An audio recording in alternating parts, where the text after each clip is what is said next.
Halo teman-teman, aku Putri dan aku baru saja selesai baca buku Seorang Wanita yang Ingin Menjadi Pohon Semangka di Kehidupan Berikutnya. Buku ini ditulis oleh Dr. Andreas Kurniawan dan mengisahkan tentang pasien perempuan yang bernama Lalin yang datang ke psikolog. Nah, aku sudah merangkum 3 insight menarik menurut aku dan aku akan bagiin ke teman-teman semua. Insight pertama yaitu kita akan menjadi orang jahat di cerita orang lain. Nah, kita selalu pingin dinilai baik oleh orang lain, tapi ternyata di buku ini kita diajarin bahwa kita akan menjadi orang jahat di cerita seseorang. Kenapa? Karena memang setiap orang adalah tokoh utama dari cerita hidup mereka. Dan suka nggak suka kita akan jadi tokoh antagonis di cerita orang lain. Tapi ada satu hal yang menarik dari buku ini, di mana Dr. Andreas bilang bahwa kita adalah orang jahat di cerita seseorang, bukan di cerita semua orang. Perbuatan kita salah di mata seseorang, bukan di mata semua orang. Keberadaan kita adalah gangguan di hidup seseorang, bukan di hidup semua orang. Ini jelek banget bagi aku, karena kadang kita suka terlalu keras sama diri sendiri, karena kita ingin dinilai baik.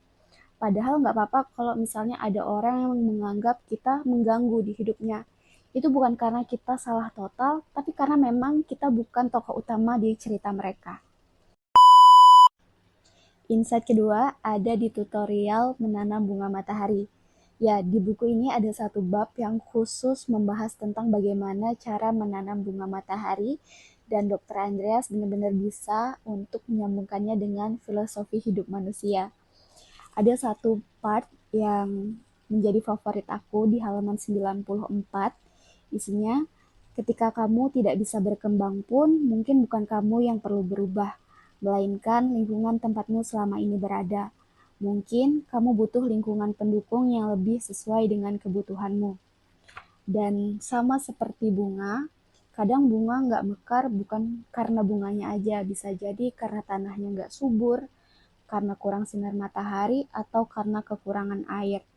Nah, sebagai manusia, mungkin kita juga nggak berkembang bukan karena diri kita sendiri, tetapi bisa jadi karena lingkungan kita.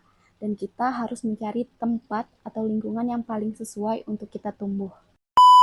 Insight ketiga, dan ini adalah favorit aku, yaitu bab kita semua pernah goblok.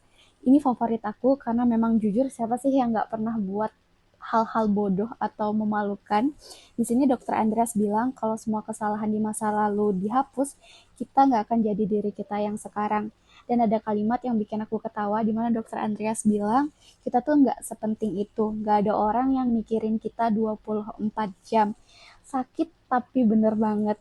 Kadang kita terlalu overthinking, takut kelihatan bodoh, padahal semua orang sibuk sama hidupnya masing-masing. Dan ya, siapa yang nggak pernah ngelakuin hal bodoh? Jadi wajar karena dari situ kita belajar.